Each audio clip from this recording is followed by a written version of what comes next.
बिस्मिल्लाहिर्रहमानिर्रहीम। अस्सलाम वालेकुम। साइंसदान चीख चीख कर कह रहे थे बचा ले अपने आप को, आपके पास टाइम थोड़ा है और वो टाइम आने वाला है कि अनकरीब कराची, लाहौर, मुल्तान, पेशावर ये मेन वो शहर हैं जो डूबने वाले हैं और इतनी बुरी तरह डूबेंगे, सारा इंफ्रास्ट्रक्चर तबाह होगा, घर तबाह होंगे, बिल्डिंग्स तबाह होंगी, लेकिन किसी ने नहीं सुनी। आज अगर हम कोशिश करें ना कि आज हम बेहतरी करने की, तो हम अगले 25 से 30 साल तक भी बेहतरी नहीं कर सकते। अब पानी सर से गुजर चुका है। आज कराची में जो बारिश हुई है, पहले ये इस वक्त जो पाकिस्तान में मानसून का मौसम आया है, ये जो मानसून का मौसम है ये पाकिस्तान की 78 साल तारीख का क्यों सबसे खतरनाक है? क्योंकि खाली मानसून का मसला नहीं है, अब ग्लेशियर्स पिघल रहे हैं और वो सब कुछ रौंदने के लिए जा रहे हैं। पहले होता था कि जी KPK में हमने देखा तबाही हो रही है, सवात में, गिलगित बल्तिस्तान में, अब नंबर आ गया कराची का। ये लाहौर, कराची, मुल्तान और दीगर, ये चूंकि रिवर के साथ है लिहाजा ये सब तबाही की तरफ अब जा रहे हैं। ये आप ज़हन में रखिएगा। कराची में आज जो बारिश हुई है वो ये चंद घंटों की, कुछ नहीं बचा। इतनी तबाहकुन सूरत हाल है, यानी एज यूजुअल बारिश होती है, बिजली बंद, चीजें ये वो, लेकिन जो सबसे खतरनाक सूरत हाल है वो है कि अब वक्त गुजर चुका है।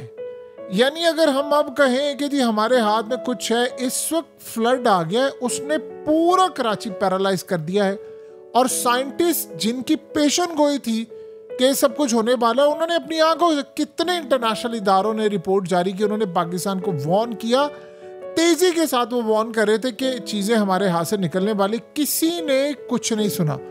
अब हम उस लेवल पर आ गए हैं जहां पेशन गोइयां पूरे होने का वक्त आ गया है।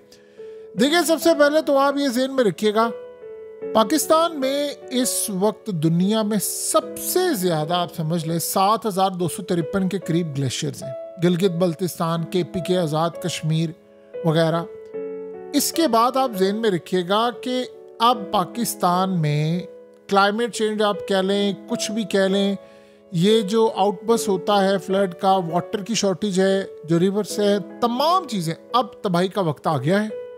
अब आपकी जब भी बारिश होगी आप पहले से ज़्यादा तबाह होते जाएंगे। आप अगले साल देखेंगे इससे कई गुना ज़्यादा। अब ये डूबने वाले हैं, ये शहर के शहर अब डूबेंगे, क्योंकि ये किसी और ने वार्निंग नहीं जारी की, साइंटिस्ट ने कहा। उन्होंने बड़ी क्लियरली कहा था कि आप लोग ये जो गैस एमिशंस हैं इसको कम करें, अपनी जो एनर्जी है वो सोलर पर लेकर आएं या विंड पर लेकर आएं, हाइड्रो किसी यानी इस चीज़ पर लेकर आएं। उन्होंने कहा कि आप ख़ास तौर पर ये जो कोल है, ये वो तमाम गैस वगैरह, इसको कम करें।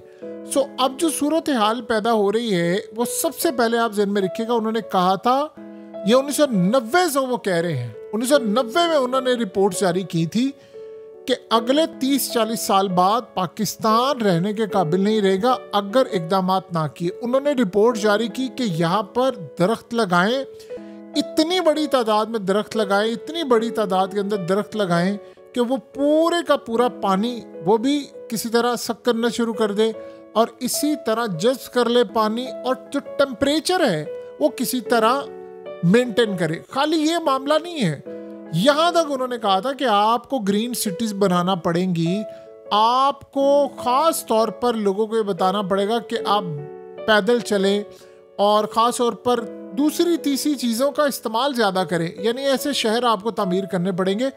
उन्होंने कहा था कि ये पाकिस्तान के लिए बड़ा ज़रूरी है क्योंकि ये दुनिया से अलग मुल्क है। यहाँ जिस दिन ग्लेशियर्स पिघलना शुरू होंगे आपके शहर सारे डूब जाएंगे, ये उसके बाद बिल्डिंग्स गिरेंगी, घर गिरेंगे, और अब हमने जो तबाही देख ली है, आप देखिए कितने लोग मारे गए हैं, आप उसका अंदाज़ा नहीं लगा सकते। लेकिन जो सबसे बड़ा मसला क्या है, वो उन्होंने कहा था कि आर्टिफिशियल जो ग्लेशियर्स की कवरिंग है वो आपने करनी। जैसे मिसाल के तौर पर आप वाइट जो टेक्सटाइल ब्लैंकेट जो होते हैं, यानी आप अगर सादा अल्फाज में समझ लें, स्विट्ज़रलैंड में ये काम होता है कि आप किसी तरह ग्लेशियर्स को एक आर्टिफिशियल तरीके से, यानी किसी तरह ग्लेशियर वाली साइड के ऊपर आप वहाँ पर किसी ना किसी तरह ऐसा एक ब्लैंकेट कर देते हैं, जिसे कहते हैं कंबल ओढ़ देना, जिससे जो टेम्परेचर है वो ग्लेशियर्स की तरफ ना हो और वो मेल्ट डाउन ना हो।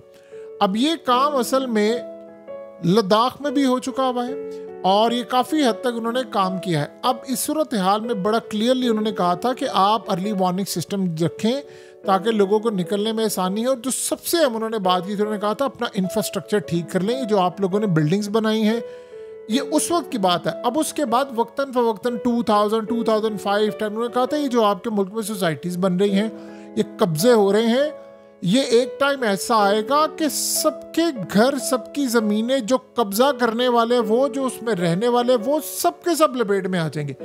पहली मर्तबा ऐसा हो रहा है कि ना तो अमीर बच रहा है ना गरीब बच रहा है और सब कुछ बहा कर ले जाना। अब यही वो वजह है कि इंटरनेशनल सतह पर भी जब ये कहा गया था कि पाकिस्तान सबसे ज़्यादा मुतासिर होने वाला है, देखिए गिलगित बल्तिस्तान, KPK, आज़ाद कश्मीर, ये वो जगह हैं जो सबसे ज़्यादा मुतासिर होने वाले। उसके बाद है कराची। अब आपको पता है सुनामी के जो ख़तरात हैं वो कराची के हवाले से क्या कुछ पेशन गोई और जो स्टडीज़ हैं हमने तो कभी ज़िंदगी के अंदर उनको पढ़ा ही नहीं है। उसमें सबसे अहम बात ये की गई थी कि सुनामी आएंगे और किस तरह आएंगे कि अगले काफ़ी सालों में जो सबसे बड़ा मसला है कि जो पानी का लेवल है, जो सी का यानी जो समंदर का लेवल है वो बहुत ज़्यादा ऊंचा हो जाएगा। और आपको पता है कराची शहर बिल्कुल नीचे है, तो पानी जब ऊपर होगा या सुनामी का जो खतरा है वो बहा कर ले जाएगा। और आप ये देखें कि नाले, जहाँ पर हमारा ड्रेन सिस्टम इतना गंदा है कि हमने नालों के ऊपर बिल्डिंग्स, घर, ये तमाम चीज़ें बनाई और सब खा रहे थे। लिहाजा अब मसला सारा ये हुआ है कि इस वक्त सबसे बड़ा मसला जो पैदा हुआ है कि ये पाकिस्तान का हब है और ये डूब रहा है। और इस सूरत हाल के अंदर 1945 में एक सुनामी आया था और इस सूरत हाल में कहते हैं कि पूरे का पूरा इंफ्रास्ट्रक्चर उस वक्त तबाह हुआ। लेकिन अब जो सूरत हाल होने वाली है वो बहुत ज़्यादा ख़तरनाक है और उसमें हाई रिस्क चांसेस हो चुके हैं कराची के हवाले से। एक सतह पर लेट से कोई सुनामी या कोई बड़ा जल्जला आया तो पानी सारा उछल कर अंदर आ जाएगा और सूरत हाल आप देख लें फिर क्या होगी। फिर उसके बाद कोई चीज़ बचेगी नहीं। हम जापान के सुनामी को भूल जाएंगे जो सूरत हाल इस वक्त होने के लिए जा रही है। हैज़र्ड लेवल उन्होंने बहुत ज़्यादा किया था सुनामी के बारे में, अर्थक्वेक के बारे में। और इस सूरत हाल के अंदर सिर्फ 1.5 से 3 घंटे के अंदर अंदर साइंटिस्ट ने क्लियरली बताया हुआ है कि अगर ऐसी सूरत हाल पैदा होती है तो सिर्फ याद रखिएगा 1945 में तो मामला डिफरेंट था। अब तो खैर पूरी तरह कराची बर्बाद हो चुका हुआ है। सिर्फ 1.5 से 3 घंटे के अंदर अंदर पूरे का पूरा शहर तबाह हो जाएगा, यहाँ तक मामला था। अब बताइए कि सूरत हाल के अंदर हमारे पास करने के लिए क्या है। ना हम बिल्डिंग्स के जो कोड्स हैं उनको अपग्रेड करें, ना उनका इंफ्रास्ट्रक्चर बेहतर करें। हमने जो सोसाइटीज़ भी बनाई है वो कब्जे, नालों के ऊपर, तमाम चीज़ें। इस वक्त सूरत हाल ये पैदा हो रही है कि सबसे ख़तरा पाकिस्तान को पैदा ये हुआ है कि मूनसून इकट्ठा, 7 ग्लेशियर्स। अब ये 2 कॉम्बिनेशन आ रहे और उसमें जो असल बात है वो नहीं कोई बता रहा। ये जो इस दफ़ा सूरत हाल हो रही है ना मूनसून के ग्लेशियर्स, इसमें नई बीमारियां भी आपको मिल रही हैं। यानी वो बीमारियां जो लाखों साल पहले दफन हो चुकी हुई थी, जिनसे कई कौमें सफ़ेदी से मिट गई थी, वो इन ग्लेशियर्स की वजह से दोबारा आ रही हैं। और ये सबसे ख़तरनाक सूरत हाल है। अब बताइए कि हमारी प्लानिंग क्या है, हमारे पास क्या ऐसी सूरत हाल है कि हम इनसे बच सकते हैं। क्या हमने स्विट्ज़रलैंड की तरह कोई आर्टिफिशियल ब्लैंकेट का इंतज़ाम किया हुआ है?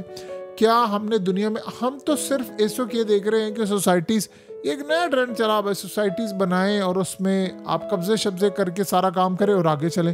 तो अब बताइए कि मुल्क की जो सूरत हाल पैदा हुई है इसमें बचेगा क्या। देखिए एक चीज़ आप अहम समझ लें, कराची है बिजनेस हब। कराची आपका तकरीबन समझ लें पाकिस्तान का बहुत बड़ा हिस्सा चलाता है। तो अगर यहाँ पर एक्टिविटीज़ तबाह हो गई, आप बताइए कि आज के दौर में ऐसी टेक्नोलॉजी नहीं है क्या दुश्मन को काम, अगर किसी मुल्क को तबाह करना हो, आपका आज के दौर में क्या है, उसका इकोनॉमिक हब तबाह करें। जो इंडिया पर अभी टैरिफ आयद किया ये क्या है, उसकी इकोनॉमी तबाह करने के लिए ना। आप किसी भी मुल्क का इकोनॉमिक हब तबाह कर दें तो उसके बाद आप देखिए उसके साथ होता क्या, वो मुल्क वैसे ही तबाह हो जाएगा, वो बच नहीं सकता। फिर आप चाहे आसमान तक बिल्डिंग्स ले जाएं, फ़र्क ही नहीं पड़ता। बहरहाल इस सारी सूरत हाल में अब वो जो आखिरी टाइम था वो वक्त गुजर चुके हुए हैं कि अब हम कुछ करेंगे। अब हम शायद कुछ, जो मर्जी आप कर लें, अब आप कुछ नहीं कर सकते। अब हमारे हाथ से गेम निकल चुकी है। अब हम बस आने वाली तबाही का इंतज़ार कर रहे हैं। अब क्या करेंगे, आप सारे के सारे शहरों को, सूबों को दोबारा से सब कुछ गिराकर सब कुछ नए इंफ्रास्ट्रक्चर बनाएंगे, इम्पॉसिबल है। नए शहर आबाद करने थे, पुराने तो देखिए हमने नहीं तोड़े, तो वो कुदरत तोड़ रही है। उसमें कितने लोग बेचारे मारे जा रहे हैं, लोगों का कारोबार तबाह हो रहा है।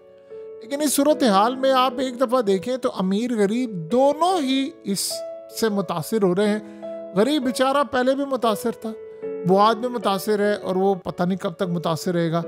अल्लाह पाकिस्तान के हाल पर रहम कर दे। इन बारिशों ने, ग्लेशियर्स ने सब कुछ तबाह करके राख का ढेर बना दिया।